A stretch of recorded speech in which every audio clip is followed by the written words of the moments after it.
ನಾ ಡೈರೆಕ್ಟ್ ಆಗಿದ್ದು ಏನೋ ಏನು ಹಾಕೊಂಡು ಬಂದೀನಿ ಗೈಸ್ ಇವತ್ತು ಡೈರೆಕ್ಟರ್ ಕನ್ನಡಕ ಹಾಕೊಂಡು ಬಂದಿದ್ದಾರೆ ನಮ್ಮ ರೀಲ್ಸ್ ರಾಣಿ ಡಿಂಪು ಅವರು ನೋಡಿ.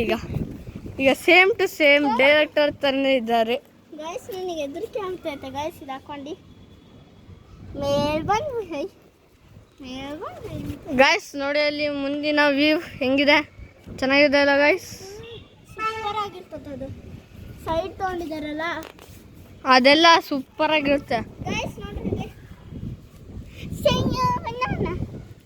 ನೋಡಿ ಗಾಯ್ಸ್ ಇಲ್ಲಿ ಒಂದು ಅದ್ಭುತ ಡ್ಯಾನ್ಸ್ ಮಾಡಲಿದ್ದಾರೆ ನಮ್ಮ ಡಿಂಪು ಅವರು. ಗೈಸ್ ಈಗ ಆ ಸಾಂಗ್ ಈಗ ಗಾಯ್ಸ್ ನೀವು ಹೇಳಿ ಯಾವ ಸಾಂಗ್ನ ಅಪ್ಲೋಡ್ ಮಾಡಬೇಕು ಅಂತ, ಆ ಸಾಂಗ್ ಮತ್ತು ಯಾವ ಕಾಮಿಡಿ ರೀಲ್ಸ್ನ ಆ್ಯಡ್ ಮಾಡ್ಬೇಕಂತ ನೀವೇ ಹೇಳಿ ಗಾಯ್ಸ್, ಅದೇ ಮಾಡ್ತೀವಿ ನಾವು. ಹಾಂ ನೀನು ನೀಟಾಗಿ ಎದ್ಕೊಳ್ಳಪ್ಪ, ನಿನ್ನ ಮುಖನೇ ಕಾಣಿಸೋವಲ್ಲ. ನೋಡ್ರಿ ಇಲ್ಲಿ ಗೈಸ್ ಫುಲ್ ಜೂಮ್ ಮಾಡಿರ್ತಾನೆ, ಹೆಂಗೆ ಕಾಣಿಸುತ್ತೆ ಗಾಯ್ಸ್? ಹಂಗೆ ನಾನು ಅವನಿಗೆ ಒಂಚೂರು ಕ್ಯಾಮ್ರಾ ಎಕ್ಸ್ಪೆಕ್ಟ್. ಅವನು ಕೂರೋದು ಹೆಂಗೆ ಗೊತ್ತಾ, ಚಕ್ಲಿ ಬುಕ್ ಹಾಕೊಂಡು ತೋರಿಸು, ಹಿಂಗೆ ಕೂರ್ತೀಯಲ್ಲ ನೀನು. ಗೈಸ್ ಅವನಿಗೆ ಚಕ್ಲಿ ಬುಕ್ ಕೂಡ ಹಾಕೊಳಕ್ಕಾಗಲ್ಲ ಗೈಸ್. ನನಗೆ ಇದು ಆಶ್ಚರ್ಯ ಆಯ್ತು ಅವತ್ತು ಕೇಳಿ. ನೋಡಿ ಹೆಂಗೆ ಕೂರ್ತಾನೆ ಕೂತ್ಕೊಳ್ಳೋದು ಗೈಸ್, ಹಿಂಗೆ ಕೂರ್ತಾನೆ ಅವನು. ನಾನು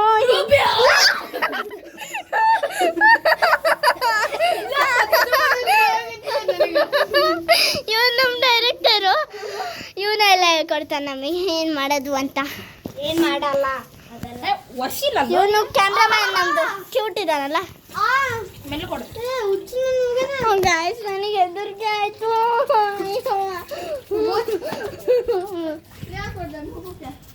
ಗೈಸ್ ಬನ್ನಿ ಯಾರು ರೀಲ್ಸ್ ಮಾಡ್ತೀವಿ ನೆಕ್ಸ್ಟ್ ವ್ಲಾಗ್, ನೆಕ್ಸ್ಟ್ ಪಾರ್ಟ್ 2 ಅಲ್ಲಿ ಸಿಗೋಣ. ಟಾಟಾ ಬಾಯ್.